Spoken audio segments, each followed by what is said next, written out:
Hey, okay, on this, oh gosh, I guess it's about a 1941, 1940 Brown and Sharpe #2 plain standard milling machine. Has the sliding vertical head. But these old mills have what they call the claw. And that's a wrench holder here, see? And it holds two wrenches that cover the basic needs of the things you do on the milling machine here. So I'm going to go over here, and I got the part of this, let's see, what is this? It's a composter machine, and I've got the hold downs here, the big old, takes 7/8. But notice the length of the wrench. And one of the things I noticed on milling machines is people a lot of times tend to over tighten things to the point that the T-nuts start burning up underneath the table here, down in the slots. And that'll cause the table to warp over time. So you really don't want to see it's loose here now. Let's see here. I just got a finger tied. See, it's loose. And I usually have the clamps reversed in the direction of torque of the machine. But this will be fine. It's just the shape of the part made it like that. So I'm going to start snugging this down, but I'm going to use this size wrench and not over tighten things. Just kind of easy does it. Get it pretty snug. It feels pretty good. Now what I do is, now I got them snug, now I just break them loose one more time. This one I don't like to feel it. There we go. Broke it loose one more time. Then snug them. See, they didn't dance around. They had settled in.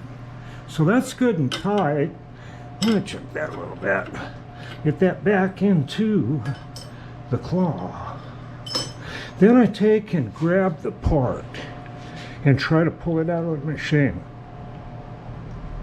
If I can't pull it out, that's a good sign. Okay, I'm going to use this Indical instead of, let's see, I don't know if I got that neutral yet or not, and dial this in. I think this will be quicker than that rotating coaxial. I like to use the coax in the horizontal mode when I'm using the knee, which is much harder. Okay, I'll get a little closer for that. Okay, I don't have electric anything on here like a digital readout, but you see what I did? I just bumped this old last word indicator so it's running true at the tip, and now I can get this pretty closely adjusted. Let me crank that down a little bit, and I can turn it up here so I don't have to have my hands down there. See, that's pretty close to centered right there. Okay, so I'll pull it back around and see if we can position this thing. It's all fiddly, right? Get these little things tightened.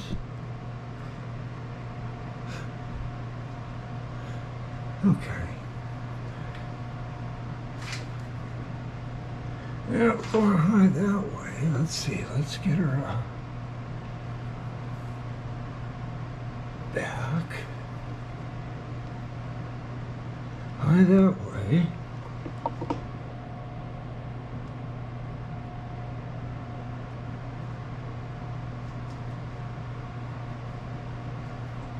Oh, I'm not getting it very good. Hold on.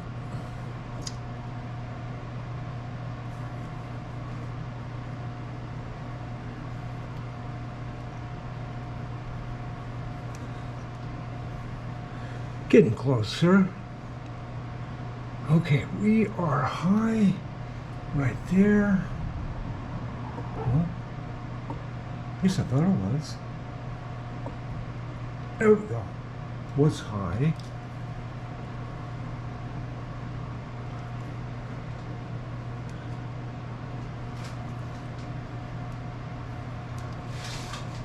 High there.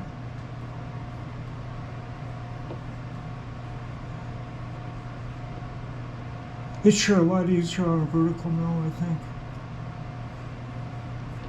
Pull it this way.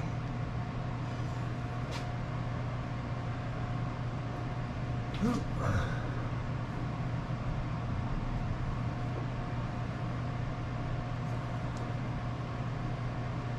Getting quite close. Go this way a little bit.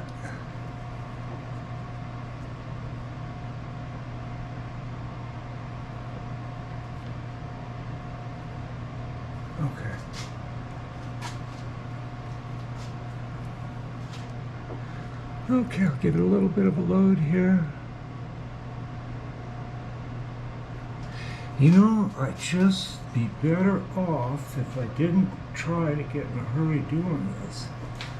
Let's see how we look over here. Okay, we're very low. Get her up to, get her to go high there. Now I'm getting pretty close. Oh.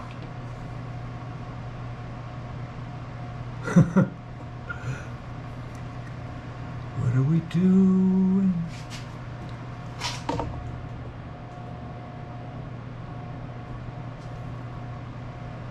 I don't know.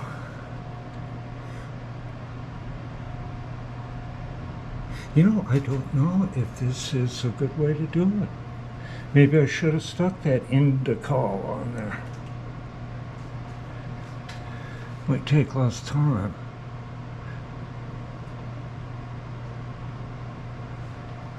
Okay.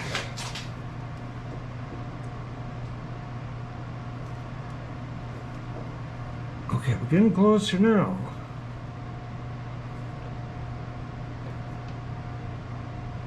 At least I think. Come on. Yeah, we're getting very close.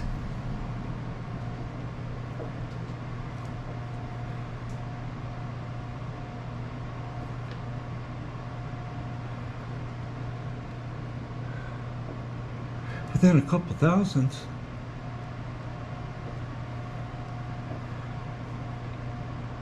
Come on.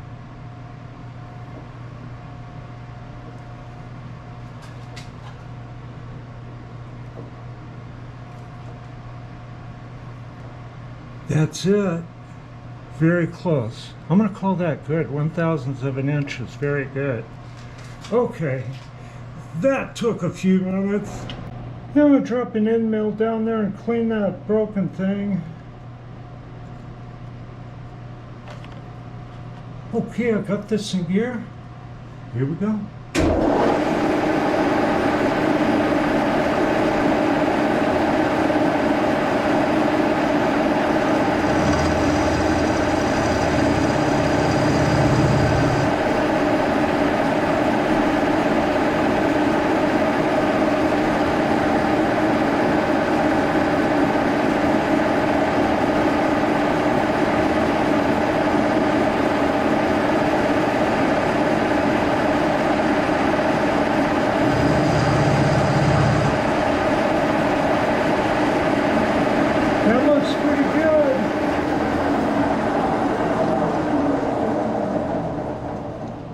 Okay, I'm gonna run a drill down there and change it from metric to 1.25" by 28 threads. Run a center drill down that ragged hole because I'm gonna bust a tap drill if I don't. I think just kind of give it a bit of a bevel.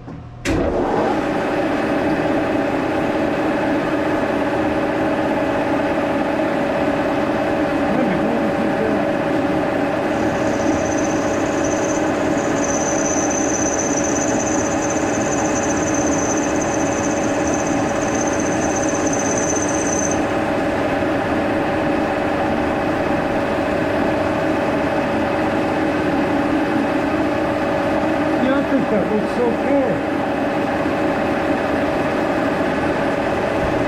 So I'm going to run a tap drill for 1/4 by 28 thread down this whatever metric it was. And what I do is, this is one of the very cheap Harbor Freight drill bits. I'll put a little spindle oil on this stone, and I have already touched this point up, you see. The steel in these is okay, but the points are bad. So I just did a quick grind by hand. I've used this bit several times. Now I do this because why stick an expensive bit down that hole?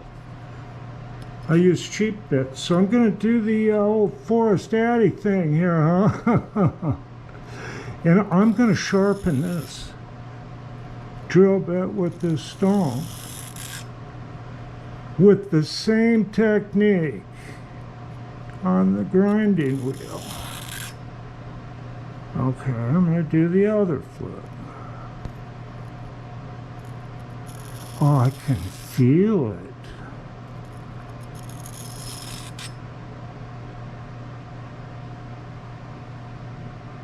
Can you see it?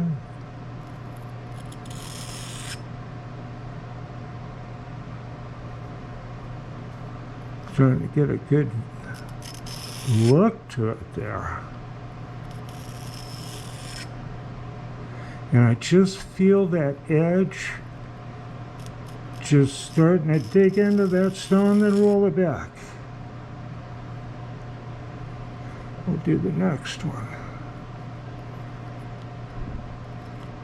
Get that edge lined up. Just like that. Then kind of roll it in, and you can feel that sharp edge dig into the stone, then back it up a little until it skids, then roll it. See, it shaves my thumbnail. It's really sharp. Okay, let's apply it. Okay, we'll see if I can break a cheap drill bit off in this thing, huh?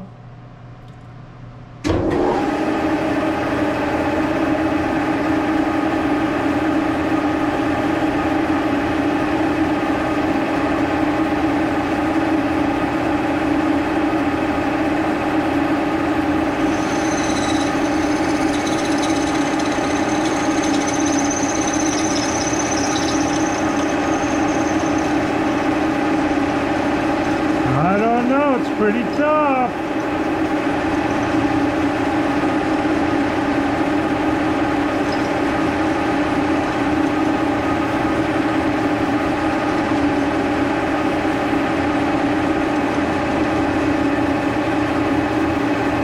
I don't think that drill bit's very straight, but it's working.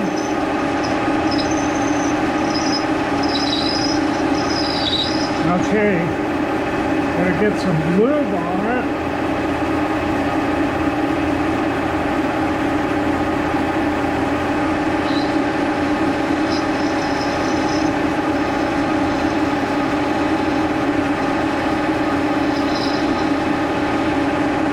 Back her up. It's smoking a little.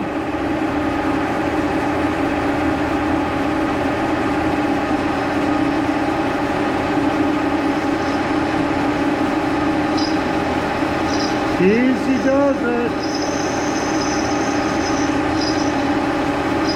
It's pretty hard metal too.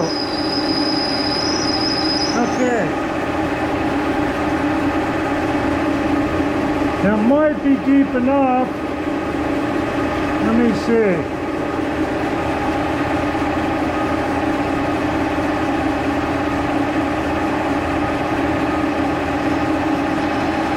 Almost 5/8 of an inch. We'll call it good there.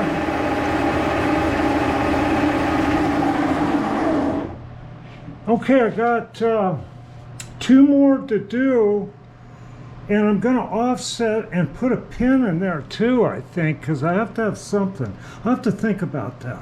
I'll be back. I picked up some of these aerospace grade taps from a company that used to be online many years ago called Reliable Tool, and I've been using them ever since.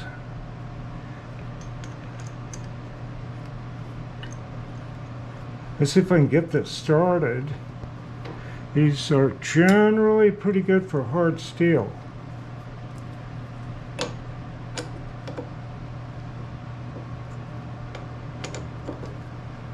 Let me get this thing in neutral.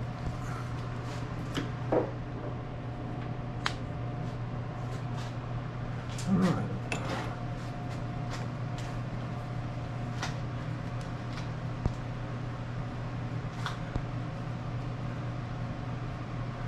Well, it looks like I'm there.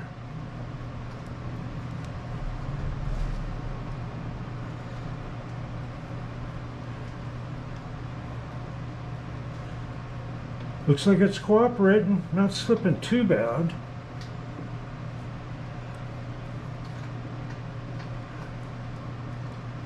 Yeah, it's slipping out a little.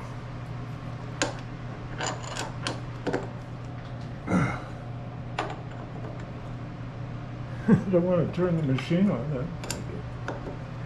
Okay. Back it up a little bit here.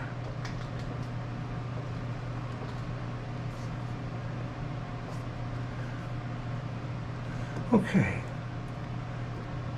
I got it started, and that's all I need to do. I'll ease the rest of it in by hand on the bench.